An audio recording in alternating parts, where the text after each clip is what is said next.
नमस्कार साथियों, मैं doctor Manik Kumar Saxena, additional chief medical superintendent NABH accredited 1200 bedded TS Mishra medical college and hospital Lucknow. और आज आपसे एक सामान्य समस्या एसिडिटी के बारे में बात करूंगा कि आप एसिडिटी की समस्या से ग्रसित हैं, जिसमें कि गले और सीने में, खाने की नली में बेइंतहा जलन होती है, जैसे कोई तेजाब डाल रहा हो। क्या आप इस एसिडिटी की समस्या से निजात पाने के लिए लगातार रेनिटेडिन, फेमिटेडिन, ओमेप्राजोल, लेंसोप्राजोल, पेंटाप्राजोल, एसोमेप्राजोल इन सब दवाओं का सेवन कर रहे हैं?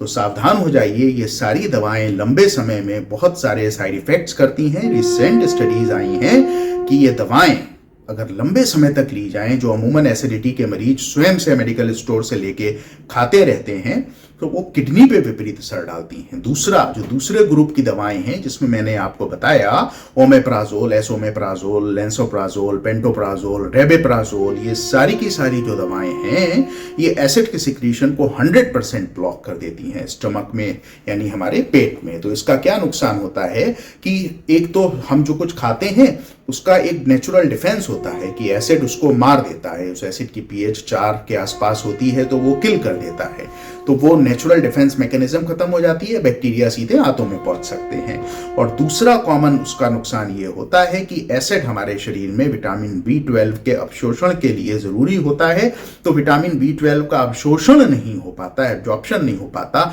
जिसकी वजह से हमको अनीमिया या नर्वस सिस्टम की, नर्व्स की तमाम समस्याएं हो सकती हैं। तो दोस्तों, आज मैं आपको बताऊंगा कि कैसे हम कुछ घरेलू चीजें करके, कुछ अपनी आदतों में परिवर्तन करके, कुछ अपने खाने पीने की चीजों में परिवर्तन करके एसिडिटी की समस्या को 80-90% तक कम कर सकते हैं। और इन दवाओं का प्रयोग हमको केवल यदा कदा डॉक्टर की सलाह पर ही करने की आवश्यकता पड़ती है। हम नियमित रूप से इन दवाओं के आदी नहीं बन पाते। तो इस विषय में आज हम आपसे चर्चा करेंगे, हम लोग आपस में चर्चा करेंगे। तो जैसा कि मेरी आदत है, मैं कुछ बेसिक चीजें भी समझाता हूं। तो आप देखिए, ये हमारे बॉडी की नॉर्मल चीज है, ये हमारा स्टमक है, ये आप देख सकते हैं एसिड से भरा हुआ है, नीले रंग का एसिड है। और ये खाने की नली है, जिसमें अगर एसिड पहुंच जाए तो यहां पर हमको बहुत ज्यादा जलन महसूस होती है, जैसे कोई तेजाब जैसा डाल रहा है। तो हम कभी कभी ठंडा दूध ले लेते हैं, ठंडा पानी ले लेते हैं, इनो ले लेते हैं, या वो दवाएं जिनका मैंने जिक्र किया उसका सेवन करते हैं। तो साथियों, होता क्या है, यहाँ पर एसिड होता है, ये खाने की नली होती है, बीच में एक इंस्फिंक्टर होता है। एक इंस्फिंक्टर, जब भी एसिड वापस जाने की कोशिश करता है, इंस्फिंक्टर तेजी से बंद हो जाता है। इसको लोअर इसोफेगियल इंस्फिंक्टर कहते हैं, और एसिड को वापस खाने की नली में नहीं जाने देता। किसी वजह से अगर आप देख सकते हैं इस इंस्फिंक्टर में ढीलापन आ जाए, लोअर इसोफेगियल इंस्फिंक्टर लैक्स हो जाए, ढीला हो जाए, तो ये एसिड स्टमक की नली में जाने लगता है, स्टमक से खाने की नली में जाने लगता है, और हमको खाने की नली यानी सीने के पीछे बहुत ज्यादा जलन होने लगती है। तो साथियों, इन दोनों से आप क्या निष्कर्ष निकालते हैं कि खाने पीने की ऐसी आदतें या जीवन शैली की ऐसी आदतें जो हमारे एसिड के प्रोडक्शन को निर्धारित मात्रा में रखें, ज्यादा ना होने दें, और जो लोअर इसोफेगियल इंस्फिंक्टर है, इसकी जो टोन है ये टाइट बनी रहे, ये ढीली ना हो, तो हमको एसिडिटी की समस्या नहीं होगी। 90% लोगों में जिनमें एसिडिटी की समस्या होती है, उनमें जो कारण, जिनमें कभी कभी होती है, नियमित होती है, तो डॉक्टर से अपना जाकर दिखाएं आप, क्योंकि उसमें हाइटस हर्निया और एक LES हाइपोटेंशन नाम की बीमारी हो सकती है, जो एंडोस्कोपी से पकड़ में आती है। लेकिन अगर कभी कभी होती है तो 90% केसेस में कारण होता है कि लोअर इसोफेगियल इंस्फिंक्टर थोड़े समय के लिए ढीला पड़ जाता है। और इसके ढीले पड़ने का सबसे कॉमन कारण होता है स्टमक का जरूरत से ज्यादा फैल जाना। अब स्टमक जरूरत से ज्यादा कब फैलेगा? जब हम बिल्कुल गले तक खाना खा लेंगे। तो वैसे भी खाने के लिए कहा जाता है कि आधा पेट खाइए, लेकिन जिनको अगर ये एसिडिटी की समस्या है, उनको तो निश्चित रूप से खाना थोड़ा थोड़ा करके कई बार में खाएं, एक बार में ज्यादा ना खाएं। ज्यादा खाएंगे, इंस्फिंक्टर ढीला होगा, एसिड इस खाने की नली में आएगा, जलन महसूस होगी। दूसरी क्या चीज है, हम लोग क्या करते हैं, सुबेरे उठते हैं, बहुत सारे लोग उठते ही 2 लीटर पानी पी लेते हैं, फिर स्टमक फैल जाता है, फिर LES की टोन ढीली पड़ जाती है। तो जब एसिड बनता है तो यही ढीली टोन की वजह से एसिड वापस जाने लगता है। तीसरी जो चीज आती है हमारी आदतों में, हम रात का खाना देर से खाते हैं, खाते ही सो जाते हैं। अब आप देखिए, एक तो स्टमक में खाना भरा हुआ है, खाते ही आप सो गए, तो अभी जब हम खड़े हैं तो ग्रेविटी की वजह से भी एसिड वापस नहीं जा पा रहा है, लेकिन खाना से हमारा पेट फूल गया, अब हम लेट गए तो आप देखिए आराम से एसिड लुढ़क के खाने की नली में चला जाएगा। तो इसीलिए ये कहा जाता है कि रात का खाना खाने के सोने से पहले, रात का खाना कम से कम 2 घंटे पहले खाएं और सोने के आधे घंटे पहले 15-20 मिनट हल्की हल्की गति से चलें, तो ये स्टमक का सारा खाना आंतों में चला जाता है और एसिड के वापस आने की गुंजाइश ना के बराबर हो जाती है, हमको एसिडिटी नहीं होती। अगली जो चीज आती है, कुछ खाद्य पदार्थ ऐसे होते हैं, इसके अलावा आप हमारे जिनको हम अगर अधिक मात्रा में सेवन करें या जिनका सेवन करें तो उन खाद्य पदार्थों से ना केवल एसिड का प्रोडक्शन बढ़ जाता है बहुत ज्यादा, बल्कि एलईएस की टोन भी कम हो जाती है, जिसके वजह से एसिड का प्रोडक्शन बढ़ा, इसकी टोन कम हुई, एसिड यहाँ पर आने लगा। इन खाद्य पदार्थों में सबसे पहले तो हमारी 2 आदतें आती हैं, एक तो बूजिंग यानी अल्कोहल का सेवन और दूसरा सिगरेट या बीड़ी स्मोकिंग। इन दोनों से ये चीज़ें होती हैं। तो अगर आपको एसिडिटी की समस्या है तो आपको इन दोनों चीज़ों को बंद करना होगा। ये वैसे भी आपके स्वास्थ्य के लिए बहुत महत्वपूर्ण है और एसिडिटी के लिहाज से तो ज़रूरी है ही है। हम आ जाते हैं चाय, कॉफ़ी इत्यादि के सेवन पर। ये सब एसिड के प्रोडक्शन को बढ़ाते हैं। तो अगर आप चाय कॉफ़ी के शौकीन हैं, जैसे मैं भी हूँ, तो खाली पेट चाय ना पिएं, कुछ खाकर ही चाय पिएं और ज़्यादा चाय का सेवन ना करें। कम मात्रा में 2 या 3 चाय या कॉफ़ी का सेवन करें।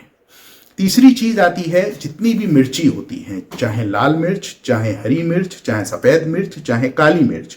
कई पेशेंट्स को मैंने कहते सुना, डॉक्टर साहब मैं लाल और हरी मिर्च बिल्कुल नहीं खाता, लेकिन मैं सफ़ेद और काली मिर्च खाता हूँ। लेकिन स्टडीज़ ऐसा कुछ भी नहीं कहती। वो कहती हैं चारों प्रकार की मिर्च एसिड के सिक्रीशन को बराबर मात्रा में बढ़ाती हैं। लाल मिर्च थोड़ा अधिक बढ़ाती है, बाकी तीनों भी बढ़ाती हैं और एलईएस की टोन भी उससे कम हो सकती है।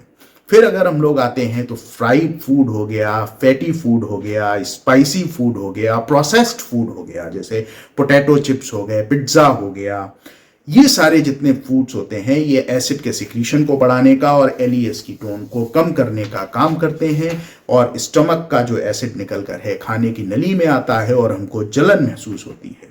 इसके अलावा अगर हम लोग बात करें तो चीज़ आ गया, पिपरमिंट एक बहुत इंपॉर्टेंट चीज़ है। मैंने बहुत सारे लोगों को देखा है च्युइंगम बहुत खाते हैं या पिपरमिंट की गोलियां खाते हैं, तो उससे भी एसिड का सिक्रीशन बढ़ने और एलईएस की टोन कम होती है। एलईएस की टोन कम होती है, एसिड बढ़ता है, तो फिर ये खाने की नली में आ जाता है। इसके अलावा प्रोसेस्ड फ्रूट जूसेस, चाहे ऑरेंज का हो, ग्रेप का हो इत्यादि, ये भी एसिड के प्रोडक्शन को बढ़ाते हैं, एलईएस की टोन को कम करते हैं। फिर एक महत्वपूर्ण चीज आती है अनियन, प्याज। एक बड़ा रोचक मेरा ऑब्जर्वेशन है, मैंने देखा है रात में लोग जो शादियों में खाना खाते हैं 10 साढ़े 10 बजे, तो वो खाने का समय नहीं होता। मान लीजिए आप खा भी रहे हैं तो थोड़ा कम मात्रा में खाइए, लेकिन माले मुफ्त दिले बेरहम, तो वही वाली चीज होती है, व्यक्ति खूब जमकर खाता है और अक्सर मैंने प्लेट में देखा इतना सारा प्याज होता है। तो पहले तो किसी भी सार्वजनिक फंक्शन में प्याज इत्यादि या सलाद के सेवन से बचें, क्योंकि इनको पकाया नहीं जाता और बड़ा आशंका होती है कि इनमें कोई इन्फेक्शन हो और वो हमारे स्टमक से होते हुए इंटेस्टाइन में पहुंच जाए। दूसरी चीज, प्याज का अत्यधिक सेवन स्टमक के एसिड के सिक्रीशन को बढ़ाता है, एलईएस की टोन को भी कम करता है, तो हमको एसिडिटी अधिक होने की आशंका होती है। तो ये सारी चीजें अगर आप जीवन शैली में बदलाव लाते हैं तो निश्चित रूप से आपका एसिडिटी की समस्या, जो सीने में जलन होती है, खाने की नली में जलन होती है, उसको आप बहुत कम कर सकते हैं। इन दवाओं पे आपकी डिपेंडेंसी बहुत कम हो जाएगी। एक और आपको चीज बता रहा हूं, आप देखिए जैसे अभी मैं खड़ा हुआ हूं तो ग्रेविटी की वजह से एसिड नीचे आएगा, ऊपर की तरफ नहीं जाएगा। अब अगर मैं लेट जाता हूं तो ये जो एसिड है, अब लेट गया तो ये यूं पेट से खाने की नली की तरफ अपने आप आएगा, क्योंकि ग्रेविटी नलीफाई हो गई। पलंग ऐसे होता है, तो अगर हम पलंग के सिरहाने पर 6 इंच उठा दें पलंग को, तो क्या होगा, ये खाने की नली भी थोड़ी उठ जाएगी और ग्रेविटी के प्रभाव से भी एसिड वापस आने से रुकेगा। तो जिनको बहुत पुरानी समस्या होती है उनको ये सलाह दी जाती है कि जो बेड का जो सिरहाना होता है, उसके जो पैताने होते हैं, पैर होते हैं, उसमें 6-6 इंच का ईंट का ब्लॉक या लकड़ी का गुटका कुछ भी इस तरीके का लगा लें, तो आपका बेड ऐसे हो जाएगा और आपको जो एसिड वापस आता है वो एसिड वापस कम आएगा। तो साथियों, ये एक समस्या के विषय में मैंने बात करी आपसे, जो बहुत कॉमन समस्या है आजकल, हमारी आदतों की ही देन है दरअसल, जो हम घर का सादा खाना छोड़कर और उल्टे सीधे समय पर खाना खाते हैं, सही समय पर खाना नहीं खाते, जो आयुर्वेद का शाश्वत सिद्धांत है, पथ्य अपथ्य क्या खाना है क्या नहीं खाना, आहार विहार कैसे रहना है, इन सारी चीज़ों को हम लोग तिलांजलि दे रहे हैं। तो ये एक लाइफ स्टाइल डिसऑर्डर ज़्यादा है, और जिन दवाओं का हम सेवन करते हैं उनके मैंने आपको साइड इफ़ेक्ट्स बताए ही, और आपको सामान्य उपाय बताए जिनको अगर आप कम करते हैं, जिन उपायों को अगर आप अपनाते हैं, तो ये एसिडिटी की समस्या, हार्ट बर्न की समस्या या रेट्रोस्टर्नल बर्न की समस्या को आप न्यूनतम कर सकते हैं। तो साथियों, यही मेरा आप सबसे निवेदन है कि इस वीडियो को ध्यानपूर्वक देखिए, और अगर आप या आपके अपनों को एसिडिटी की शिकायत होती है तो इसमें दिए हुए तथ्यों का पालन करिए, सजग रहिए, स्वस्थ रहिए। बहुत बहुत धन्यवाद।